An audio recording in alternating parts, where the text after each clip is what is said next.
السلام علیکم، welcome to my YouTube channel Daily Night Story. کیسے ہیں دوستو؟ امید کرتے ہیں آپ سب لوگ خیریت سے ہوں گے۔ دوستو اگر آپ ہمارے چینل پر نئے ہیں تو پلیز چینل کو سبسکرائب کر لیں اور بیل نوٹیفیکیشن کو بھی آن کر لیجئے۔ تو چلیے سنتے ہیں آج ایک ناقابل یقین کہانی جو انسانی عقل اور سوچ سے ماورا ہے۔ نیم کے پیڑ تلے مسجد کے کچے صحن میں بیٹھے ہوئے بچے بآواز بلند اپنا سبق دہرا رہے تھے۔ مولوی صاحب حسب معمول اونگ رہے تھے، مگر اتنے بھی نہیں کہ کہیں کوئی شاگرد زیر زبر یا پیش کی کوئی غلطی کرے اور وہ اسے شراب سے چھڑی مار کر درست نہ کروا دیں۔ سبھی شاگردوں کے مختلف سبق پڑھنے کے شور میں اچانک یہ گمبھیر سی آواز پر مولوی جی ہڑبڑا کر اٹھ گئے۔ میاں جی السلام علیکم۔ انہوں نے اسے گھور کر دیکھا اور چند ثانیے تک ساکت و جامد کھڑے رہ گئے۔ بچوں کی آوازوں کا انہیں اتنا تجربہ ہو چکا تھا کہ آوازوں کے اس ملکوبے میں وہ ہر شاگرد کی آواز الگ پہچان لیتے تھے۔ جبھی تو وہ اس اجنبی سی گجدار آواز پر سوتے سے جاگ پڑے اور بامشکل تمام بول سکے، وعلیکم السلام۔ ان کے سامنے ایک مہونی سی صورت والا 7-8 سال کا لڑکا سر جھکائے کھڑا تھا اور اندر آ جانے کی اجازت کا طلبگار تھا۔ سر سے لے کر پاؤں تک سفید شلوار قمیض میں ملبوس ننھے اجنبی کو وہ انکار نہ کر سکے۔ آ جاؤ میاں، اندر آ جاؤ۔ اکیلے آئے ہو کیا؟ کوئی اماں ابا نہیں آئے تمہارے ساتھ؟ یہ سنتے ہی لڑکا سب بچوں کو پھلانگتا ہوا ممبر مسجد کے قریب آ کر ہاتھ باندھ کر کھڑا ہو گیا۔ اس کی نظریں بدستور جھکی ہوئی تھیں۔ اس نے مولوی صاحب کے سوالات کا کوئی جواب نہ دیا۔ شاید وہ مولوی صاحب کے اگلے سوالوں کا منتظر تھا۔ مولوی صاحب کو خود ہی پوچھنا پڑا، کیوں میاں، کون ہو تم اور کہاں سے آئے ہو؟ کیا کچھ پڑھنا چاہتے ہو؟ جی مولوی صاحب، آپ مجھے اپنی شاگردی میں لے لیجئے۔ مولوی صاحب اس کے معصوم سراپے میں کھو سے گئے تھے۔ اس کی گرجدار آواز اور بات چیت پر ایک بار پھر گڑگڑا گئے اور فوری حامی بھرنے کی بجائے اسے گھورتے ہوئے بولے، کیا تمہارا تعلق اسی گاؤں سے ہے؟ یہاں تو لوگ پنجابی بھی ٹھیک سے نہیں بولتے اور تم ہو کہ اردو بول رہے ہو؟ لڑکا ذرا نہ گھبرایا اور تڑ سے بولا، وہ مولوی صاحب، دراصل میں اس سامنے والے جنگل کے پیچھے والے گاؤں سے آیا ہوں جہاں ندی بہتی ہے۔ آپ کو تو پتہ ہے کہ پچھلے ماہ موسلا دھار بارشوں کی وجہ سے وہاں سیلاب آ گیا تھا اور اس سے بہت سارے درخت بھی اکھڑ گئے تھے، گھر بھی بہہ گئے تھے، ہمارا گھر بھی اسی میں ڈوب گیا تھا۔ اسی طرح میں اپنے والدین سے بچھڑ گیا اور اب میں چاہتا ہوں کہ آپ کے پاس رہوں، کیونکہ اس گاؤں کے تمام بچے آپ سے فیض یاب ہو رہے ہیں۔ میں آپ کے ساتھ رہنا چاہتا ہوں، اسی نیم کے درخت کے تلے، اس کی بڑی گھنی اور ٹھنڈی چھاؤں میں یہی رہا کروں گا۔ مولوی صاحب نے جب اس کی گفتگو سنی تو حیرت سے بولے، لڑکے تمہاری عمر کیا ہے؟ قد کاٹ سے تو تم 7-8 سال کے لگتے ہو، مگر گفتگو تو بڑوں جیسی کرتے ہو۔ میں جی پورے 13 سال کا ہوں، بیماری کی وجہ سے میرا قد چھوٹا رہ گیا ہے۔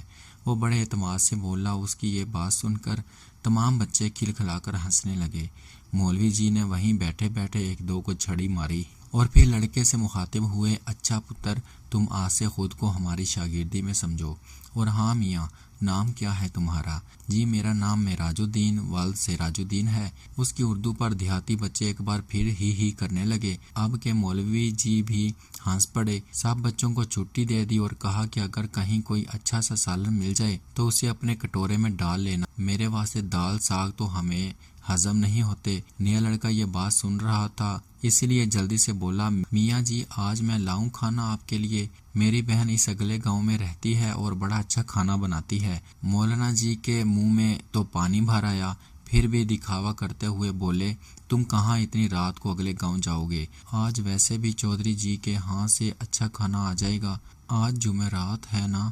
جاؤ اب خلیفہ سے کہہ دینا کہ مجھے مولوی جی نے بھیجا ہے، وہ تم کو تمہارے سونے اور پڑھنے کی جگہ دکھا دے گا۔ اس نئے بچے کو ایک کچے مگر بڑے سے حجرے میں جہاں باقی سارے طلبہ رہتے تھے پہنچا دیا گیا اور وہ سب کے ساتھ کھجور کی چٹائی پر سو گیا۔ اس طرح معراج الدین ولد سراج الدین مولوی صاحب کا باقاعدہ شاگرد بن گیا۔ اس کا حافظہ تو بلا کا تھا۔ اس نے ایک ہفتے میں ہی بغدادی قاعدہ ختم کر لیا اور صرف 3 ماہ میں پورا قرآن پاک ختم کر لیا، اور اب تو وہ اسے حفظ بھی کرنے لگا تھا۔ مولوی صاحب بہت حیران تھے کہ آج تک ہزاروں شاگردوں کو پڑھا چکے تھے، مگر ایسا حافظہ، ایسی روانی اور خوش للہانی کبھی دیکھنے سننے میں نہیں آئی تھی۔ جب بھی اس کا سبق سنتے تو کچھ گڑگڑا سا جاتے کہ یہ لڑکا انسان بھی ہے یا کوئی اور ماورائی مخلوق۔ وہ ایسا سوچتے ضرور تھے مگر اپنا یہ خیال ظاہر کبھی ہونے نہ دیتے کہ اتنا اچھا بچہ ہے کہ کہیں بد دل ہو کر بھاگ ہی نہ جائے۔ وہ بچہ تو اب حافظ قرآن بھی بن چکا تھا مگر مولوی صاحب کو اب اس سے پیار سا ہو گیا تھا، اس لیے اسے اپنا بیٹا بنا لیا۔ مولوی صاحب نے عمر بھر شادی نہ کی تھی، بس درس و تدریس ہی ان کی زندگی کا حاصل رہے۔ ایک رات مولوی جی جب کسی کا نکاح پڑھوا کر لوٹے تو زیادہ مرغن کھانا کھانے کی وجہ سے پیٹ میں تکلیف سی محسوس ہوئی۔ بد ہضمی کی وجہ سے وہ صرف ہینگ کوٹ کر پھانگ لیتے تھے اور پھر تھوڑی دیر بعد بھلے چنگے ہو جاتے، مگر آج وہ ہینگ بھی ختم ہو چکی تھی اور دوبارہ منگوانے کا موقع ہی نہ مل سکا۔ سارے لڑکے سو چکے تھے مگر معراج الدین معمول کے مطابق جاگ رہا تھا اور عبادت الہی میں مشغول تھا۔ مولوی صاحب درس سے کرا رہے تھے، ارے کوئی ہے جو مجھے کہیں سے ذرا سی ہینگ لا دے، کوئی سنتا ہی نہیں، ہائے ہائے میرے اللہ۔ معراج الدین نے سوچا استاد صاحب تو تکلیف میں ہیں اور اگر ان کی بر وقت مدد نہ کی تو شاید اللہ تعالیٰ میری عبادت ہی نہ قبول فرمائے۔ ادھر سارے شاگرد مصلحتاً سو رہے تھے، اتنی رات گئے کون اپنی نیند خراب کرے، اتنی ٹھنڈ ہے مگر معراج الدین ہمیشہ کی طرح خدمت کے لیے تیار، جائے نماز لپیٹ کر طاق میں دھری اور مولوی جی کے سر پر جا کر کھڑا ہو گیا۔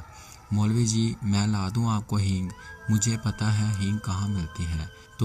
تم کیسے لاؤ گے؟ اتنے ذرا سے تو ہو تو کیا تمہیں اندھیرے میں ڈر نہیں لگتا؟ رات اتنی ہے، سردی بھی ہے۔ نہیں جی میں تو اپنے سارے کام جب چاہوں کر لیتا ہوں اور مجھے اندھیرے سے تو ڈر نہیں لگتا۔ مولوی جی پر تو حیرتوں کے پہاڑ ٹوٹ پڑے کیونکہ رات کا دوسرا پہر تھا اور یہ ننھا سا لڑکا باہر جانے کو تیار تھا۔ اچھا اگر تم بضد ہی ہو تو پھر دور نہ جانا، یہ نکڑ والے بنیے سے ذرا سی ہینگ مانگ لاؤ، کہہ دیجیے کہ مولانا جی منگوا رہے ہیں۔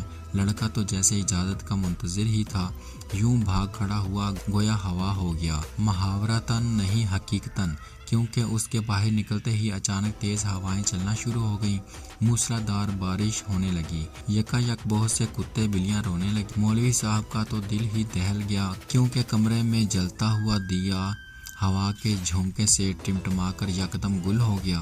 مولوی صاحب کے حجرے کے تو در و بام لرز اٹھے۔ مولوی جی حیران تھے کہ تاروں بھری اس پرسکون رات میں طوفان باد و باراں کہاں سے آ گیا۔ وہ دل ہی دل میں پشیمان ہوئے کہ بن ماں باپ کے بچے کو رات کے وقت باہر کیوں بھیج دیا۔ اگر اسے کچھ ہو گیا تو اس سے آگے تو وہ کچھ سوچ نہ سکے کیونکہ دھڑ سے دروازہ کھلا اور وہ واپس آ گیا۔ اور حیرت کی بات یہ تھی کہ باہر طوفان کا نام و نشان تک نہ رہا تھا، ہر چیز اپنی جگہ پر ساکت و جامد ہو گئی تھی۔ مولوی صاحب کا تو درد اسی وقت ختم ہو گیا تھا جب انہوں نے دیکھا کہ معراج الدین کے کپڑے تو بالکل خشک تھے، حالانکہ وہ کوئی چھاتا یا برساتی بھی اوڑھ کر نہ گیا تھا اور وہ واپس بھی چند منٹوں میں ہی آ گیا تھا، اور سب سے بڑھ کر یہ کہ اس کے ہاتھ میں ہینگ تک نہ تھی۔ کیوں بیٹا لے آئے ہینگ؟ مولوی جی نے اپنی حیرت چھپاتے ہوئے پوچھا۔ جی میاں جی لے آیا ہوں۔ تو پھر دیتے کیوں نہیں؟ لاؤ ادھر پکڑاؤ، کھڑے میرا منہ کیوں دیکھ رہے ہو؟ جی باہر صحن میں لا کر رکھی ہے، آپ میرے ساتھ چل کر دیکھ لیں اور جتنی چاہیے آپ لے لیں۔ مولوی صاحب کو تو غصہ آ گیا، اب میں باہر جا کر صحن سے خود ہینگ کی گٹھی اٹھا کر لاؤں؟ جب اس دکاندار کے گھر سے لے ہی آئے ہو تو میرے ہاتھ میں پکڑانے میں کیا قباحت ہے؟ ارے آپ آئیں تو صحیح۔ مولوی صاحب وہ انہیں بازو سے پکڑ کر صحن میں لے گیا۔ مولانا صاحب کی تو آنکھیں پھٹی کی پھٹی رہ گئیں۔ صحن ہینگ کی بوریوں سے بھرا پڑا تھا، شاید منوں کے حساب سے ہینگ لا کر استاد کی خدمت میں حاضر کر دی۔ انہوں نے ایک نظر ہینگ کے انبار کو دیکھا اور پھر معراج الدین کے چہرے کی جانب۔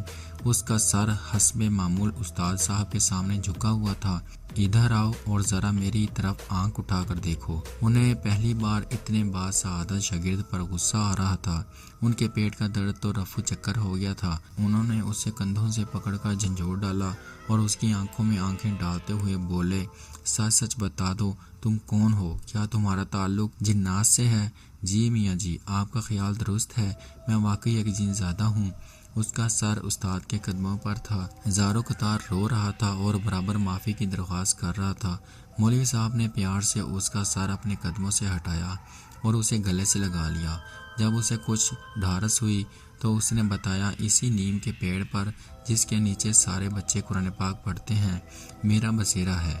میں روزانہ قرآن پاک کی تلاوت سنا کرتا تھا، تب میرا بھی دل چاہا کہ آپ کی شاگردی میں آؤں۔ مولوی صاحب جو باغور اس کی بات سن رہے تھے یکدم جیسے ہوش میں آ گئے۔ اچھا، تو اب تمہارا مقصد پورا ہو چکا ہے، تم قرآن پاک کے حافظ بھی بن چکے ہو۔ بے شک تم نے آج تک مجھے کوئی شکایت کا موقع نہیں دیا، مگر مجھے خدشہ ہے کہ اگر کسی دن تمہاری کسی بات پر غصہ آ گیا اور انجانے میں تم نے اپنی طاقت کا مظاہرہ کر دیا تو تب کیا ہوگا۔ بہتر ہے کہ اب تم چھٹی کرو اور اپنی دنیا میں لوٹ جاؤ کبھی نہ آنے کے لیے، اور اگر تم نے میری بات نہ مانی تو میں تمہیں بوتل میں بند کر کے زمین میں گاڑ دوں گا، سمجھے تم؟ مولانا جی کی ڈانٹ سن کر تو وہ باقاعدہ ہچکیاں لے لے کر رونے لگا اور بولا کہ جب استاد صاحب نے اسے علم سکھایا وہ ان کی جی بھر کا خدمت بھی نہیں کر سکے گا، اس بات کے لیے وہ زندگی بھر شرمسار رہے گا۔ مولوی صاحب نے اسے تسلی دی اور کہا کہ انہوں نے اپنا حق اس پر معاف کیا، اس لیے اب وہ سیدھا اپنی دنیا میں لوٹ جائے۔ مولوی صاحب کو اللہ حافظ کہہ کر کسی ننھے سے بچے کی طرح دروازہ کھول کر کوٹڑی سے باہر چلا گیا۔ مولوی صاحب کو اس کی آنسو بھری آنکھیں رات بھر رلاتی رہیں۔ مولوی صاحب کی ہدایت پر ہمیشہ کے لیے لوٹ جانے سے پہلے اس نے ہینگ بھی واپس گودام میں پہنچا دی۔ اس قصے کو ایک لمبا عرصہ ہو گیا اور مولوی جی سمیت سب لوگ اسے بھول بھال گئے، کیونکہ وہ جن زیادہ دوبارہ کبھی لوٹ کر نہ آیا۔ مولوی صاحب تعویذ گنڈے کے بھی ماہر تھے۔ اکثر گاؤں کی نوجوان لڑکیوں پر جب کہ کبھی ہسٹیریا کا دورہ وغیرہ پڑتا اور ماں باپ اسے جن بھوت وغیرہ کی کارستانی سمجھتے تو وہ مولانا جی کے پاس رجوع کرتے اور وہ پھر بھلی چنگی ہو جایا کرتی۔ اس شام بھی ایک ایسی ہی لڑکی کو ان کے پاس لایا گیا۔ وہ بن جال کے مچھلی کی طرح تڑپ رہی تھی اور بار بار سر پٹک رہی تھی۔ اس کی آنکھیں انگاروں کی طرح سرخ تھی، بال بکھر گئے تھے، انہیں عام لڑکیوں سے مختلف نظر آئی۔ انہوں نے اس پر کچھ پڑھ کر پھونکا اور اپنا عمل جاری رکھا۔ مولوی صاحب کچھ دیر تک پڑھتے رہے اور پھر وہ یکا یک چیخ پڑے، معراج الدین تم اپنی دنیا میں واپس نہیں گئے؟ کیا تم نے اپنا وعدہ بھلا دیا اور یہ بھی بھول گئے کہ استاد کی نافرمانی کتنا بڑا گناہ ہے؟ تم مسلمان جن ہو، عبادت گزار ہو، پھر تم اس لڑکی کے اوپر کیوں قابض ہو گئے؟ اب تو میں یقیناً تمہیں اس کی سخت سزا دوں گا۔ تم اس لڑکی کو فوراً چھوڑ دو اور ابھی میں تمہارا علاج کرتا ہوں۔ میرا خیال ہے مجھے تمہیں بوتل میں بند کرنا ہی پڑے گا۔ نہیں میاں جی، ایسا نہ کریں، آپ کو اللہ کا واسطہ ہے، میں وعدہ کرتا ہوں کہ اب آپ کی اس دنیا سے کبھی لوٹ کر نہیں آؤں گا، مگر صرف ایک بار، آخری بار مجھے اپنی دنیا میں لوٹ جانے سے پہلے آپ کی قدم بوسی کرنی ہے۔ آپ کا آخری دیدار کرنا چاہتا تھا۔ میں ایسی حرکت ہرگز نہ کرتا اگر میں اپنی اس سے پہلے والی کوشش میں کامیاب ہو جاتا۔ شاید آپ کو معلوم ہوگا کہ گاؤں کے ذمہ دار کی ٹھیک اسی رات کسی نے چارپائی الٹ دی تھی جب میں نے آپ کو اللہ حافظ کہا تھا۔ میرا پروگرام یہ تھا کہ یوں اس بندے کے علاج کے لیے آپ کو بلایا جائے گا اور میں اپنے محترم استاد کا دیدار ایک بار پھر کر سکوں گا، مگر مجھے ناکامی کا منہ دیکھنا پڑا، کیونکہ مجھے بھگانے کے لیے انہوں نے کسی جادوگر کو بلا لیا۔ اس نے مجھے سخت تکلیف اور اذیت پہنچائی، کیونکہ اس نے مجھے واقعی ایک بوتل میں بند کر کے کھیت میں دبا دیا تھا۔ وہ تو میری لگن سچی تھی کہ زمین پر ٹریکٹر پھرا اور اب پورے 10 سال بعد مجھے رہائی ملی، تو میں نے سوچا کہ استاد کے دیدار کے شوق میں نے بڑی کڑی سزا پائی ہے۔ اب تو میں ضرور آپ کی زیارت کر کے ہی رہوں گا، چاہے ایک بار پھر مجھے اس کے عوض کیوں نہ بوتل کے اندر جانا پڑے۔ بے حد افسوس ہے کہ مجھے یہ طریقہ اختیار کرنا پڑا، مگر آج میری خواہش تو پوری ہو گئی ہے۔ اب آپ مجھے بس آخری بار اپنی قدم بوسی کا موقع دیں۔ میں اپنے استاد کے قدموں کی خاک پلکوں پر لگانا چاہتا ہوں، آپ کے گلے لگنا چاہتا ہوں۔ مولوی صاحب نے اسے لڑکی کو چھوڑ دینے کا حکم دیا، اسے گلے سے لگا کر خواہش پیار کیا اور دروازہ کھول دیا۔ لڑکی یکدم ہوش میں آ گئی، مگر مولوی صاحب کی آنکھیں نم ہو گئیں یہ دیکھ کر کہ وہ ننھا جن زیادہ چھوٹے چھوٹے قدم اٹھاتا ہوا باہر چلا گیا، اپنے استاد صاحب کی ہدایت پر عمل کرتے ہوئے۔ وہ بعد صبح کے نرم جھونکے کی طرح دھواں دھواں ہو کر فضاؤں میں تحلیل ہو گیا۔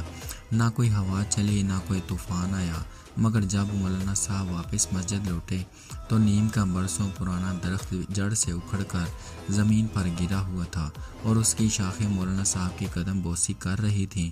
مولوی صاحب کو ثبوت مل چکا تھا کہ اب ان کا ننھا جن زادہ حافظ شاگرد ہمیشہ کے لیے اپنی دنیا میں واپس چلا گیا ہے۔